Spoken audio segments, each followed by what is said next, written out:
All right, friends, we're going to do some editing. I'm using a whole new program this year called Pixlr. And so I'm going to be learning along with you. In some cases, you might be able to use Photoshop, or you might be able to use GIMP. In the past, I've taught GIMP because GIMP is free. So you all are welcome on your own, if you're on your own computers, to be able to download something free like GIMP if you wanted to be able to do editing. But since we have the Chromebooks do not allow you to download anything. So we're going to be using a program that allows you to edit without needing to sign in, and it will allow you to edit without having to download any kind of software. So it's a good skill to learn how to use free software under the conditions that you have. So I think it'll be fun for us to learn this together. So just to get our feet wet, we're going to do editing number 1. And editing number 1 is just going to be getting to know the program. It's called Pixlr, P-I-X-L-R. What you're going to do is you're going to open any color photograph that you ever took. We're going to resize the image for a 300 dpi, which gets it ready for printing. And we're going to convert it to black and white. And then we're going to add a simple black border. And then we're going to export it as a JPEG and submit it to the assignment. So the first thing I need you to do is to go to Pixlr. So just search in your bar for Pixlr. And it'll pull this up. And remember, you do not need to log in. You do not need to do account. And I don't want you to log in. I don't want you to do an account. We are going to be doing this just on our computers. Okay, so let's go ahead to Pixlr E. It's going to be more advanced. And here is the basics of it right here. And the first thing you want to do is open an image. So click Open Image. It's going to pull up anything on your desktop here or into your documents. I'm going to pull up a photograph I took in Chicago and click OK. So really nice and easy template to be working with here. It has the whole setup, has the image here, a black background, which I really like. And we have over here all of our tools and basics. So it's going to remind you a little bit of Photoshop if you're familiar with Photoshop, and also will remind you of GIMP as well. You can see over here we have the layers and our history. So history is where you can go back in time and change things. You can find out what you did and maybe what you did wrong and how you're going to fix it. And this is a tool that I use a lot. I also use layers a lot. Because when you start, and I'm going to teach you how to use layers, but when you start using layers, it's really nice because you can affect one layer and it does not affect the other layers. All right, so let's learn some basics here. Let's go to Image, and we're going to look at our image size. There's two different things here. There's called the canvas size and the image size. So the canvas size is you can change the size of the canvas and your actual image will stay as it is, but it'll make like a larger border around it. So if you ever need to like have your picture be a small part of a larger quote canvas, then you can do that. But today we're going to look at how we change image size. Okay, so as you can see here, we have the width and we have the height, and this is done in pixels right here. And this is really important where it says constrain your proportions. So when you constrain your proportions, that means that if you change one aspect of it, let's say the width, the height will automatically change with it. So some of the things I'm going to teach you about when it comes to DPI. Typically, if you want to print your work for a gallery or just to print it at home, there is a general rule of thumb that you want it to be 300 DPI. Now, if you are getting your images straight from your computer and then bringing them into here, or straight from your camera and bringing them into here, then you're going to have a much larger width and height DPI or pixels right here. This image was actually downloaded from my Twitter account, so therefore the quality of it is very low. So this is kind of a good example for how image size works. The rule of thumb is whenever you are trying to work on being able to put these in for a gallery or to print these out for a photo frame or anything like that is that you want to work with the largest size possible to get the best quality possible. So I've got this guide for you I wanted to share with you. And I'll bring it over here. So when we're getting ready for printing, if you want your printed size to be only 2 inches by 1.6 inches, the minimum image dimensions are 640 by 480, which is DPI 300. Okay, so the image resolution, as you can see, this is very common that for printing, you want it to be 300 DPI. This guide right here, and I can link this into Google Classroom if you'd let me to. This guide right here tells you for a typical printout what size pixels it needs to be. The other thing is that sometimes your pixels will be way too large to be able to handle or to save. The files are just way too big. You can't even put them on your website. You might need to bring down the pixel size. So it depends on your image whether or not your pixel size is too high or too low.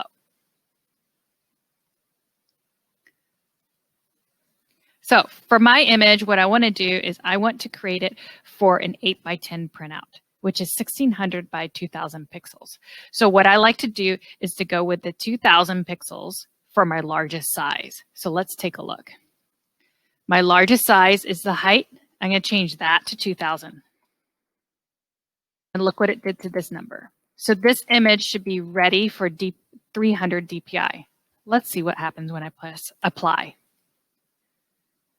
Okay, it's going to make the image really large because it's actually increased it. And you can see over here on this navigation panel, what I can do is I can scroll down or up to see them in detail. You can tell that this image was on the internet before, and therefore all the faces are very pixelated. So this would not be a good example of a picture to print.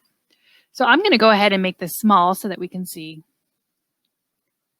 how it looks now. Okay, so we have our image, we have it ready for a 300 DPI. Now the next thing I want you to do is we are going to adjust this so that it can turn into a black and white picture. So I'm going to be teaching you a lot about different types of adjustments in the future, but for the very simple way, we're going to look at ways that you can change this just to turn it into black and white. What I usually like to go into is our hue saturation. So if you click on hue saturation, okay, you can see the hue will change the color tonality of the entire picture. I'm going to go ahead and just show it to you. I don't want you to do this. It's set to 0 right now, so if you ever need to go back to it. But I just want to show you what happens when you start to change the hue. Of course, it can look absolutely ridiculous. I don't want you making your work look ridiculous. So here we're learning how to make your pictures look better. So if you ever get it off track right here, all you have to do is click 0. And I'll put it right back. Okay, I'm going to skip saturation, but I'm going to go right to lightness. This is how you can bump up the brightness of your picture. And that is something you might actually be changing often in your pictures. You might have a slightly underexposed picture and you're going to want to either, if it's underexposed, you're going to want to bump up the lightness of it. Or if it's overexposed, you might want to darken the image. Okay, so for this image right now, I do think it needs a little bit of lightness. It is pretty dark. So I'm going to put it at 4 right here. Okay, and then I have something called Colorize and I have Saturation. So saturation, I kind of like saturation because sometimes I think my images are too colorful and I want to tone it down to give it more of an antique look. I can decrease the saturation. And it's not going to be as bright and colorful. If I increase the saturation, look what it does to all those colors. It really makes it super vibrant. It looks awful with like his jacket right here and the colors here. It's way too bright. So the saturation looked, I thought it looked pretty good here. Now, if I go the opposite direction, look what happens. Okay, I can just have a tiny bit of color and look at that. It gives it kind of a nice antique look. It looks almost black and white, but some of the bright colors still are there, very muted. So that might be a nice effect that you like to do with your pictures. Another thing you can do is desaturate all the way And that's how you can turn it into a black and white image. Now, if you colorize it, what you're doing is it's still a black and white image, but instead of it being a gray tone, it's going to be whatever color you decide it to be. So let's say I want it to be kind of a green image or a sepia toned right here.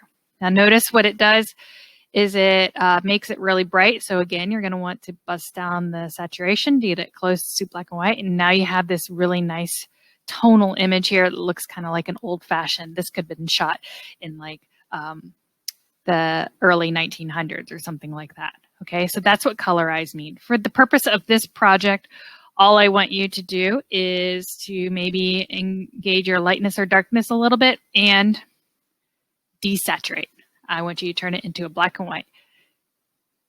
And there you go. So one of the simplest way to create a border is to look over here on the left side and make sure you have a black background already set right here. And then what we can do is, do you remember how we changed the image size? What if we just change our canvas size to be slightly larger and the anchor point's in the middle? And then if we make it slightly larger, a black border should appear. So let's take a look. On mine, I put the height at 2000, which is similar to what you're going to be doing, is your height should be at 2000. But what's going to happen if we add 2050?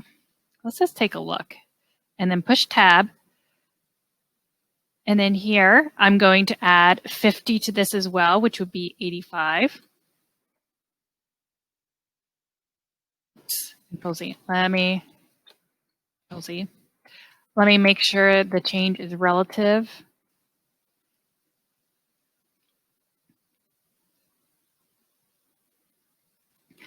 So when we change it to relative change, basically all it's going to do is add that certain amount to each height and width. Okay, so I'm going to add, it was 2000, I'm going to add 50 to both of it.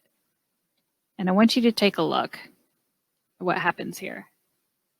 Do you see here? Now you can see that the canvas size is now larger and it has created a border right here, which we can therefore now later add black to it. So watch what I can do. I'm going to, here we go. I'm going to first find my picture like this. Okay, so I'm pretty much like cropping out the outside. And then what I'm going to do is I'm going to invert that selection. So it's only selecting the outside border. So I come over to select and invert the selection. Now you can see it's only selecting this border. I can put any color I want inside of here, but obviously black or white are the two colors that are going to be the most appropriate for everything, unless you're trying to do something kind of campy. So now I want to insert black into that space. So all I have to do is switch the color. So the black is on top, get my paint bucket, and it's going to fill this entire area right here with black. So I've put that paint bucket in there. It's hard for you to see, so I'm going to zoom in. You can see that it has done it. I'm going to just show you the difference. This is it not filled, and this is filled. All right, so I zoom back out so you can see. And then I go to select, and I don't need to select any pixels anymore. I need to deselect. You can see I now have a black border.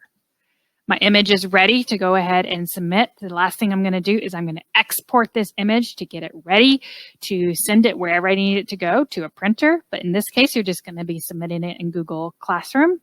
So I'm going to export it by saving.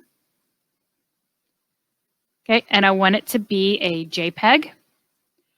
And I'm going to call this Estabrook edit #1, editing #1. And everything looks ready, the image, and so I want it to be high quality, highest quality I can get, and I click download. And now it's going to have this image ready for me to go ahead and submit into Google Classroom.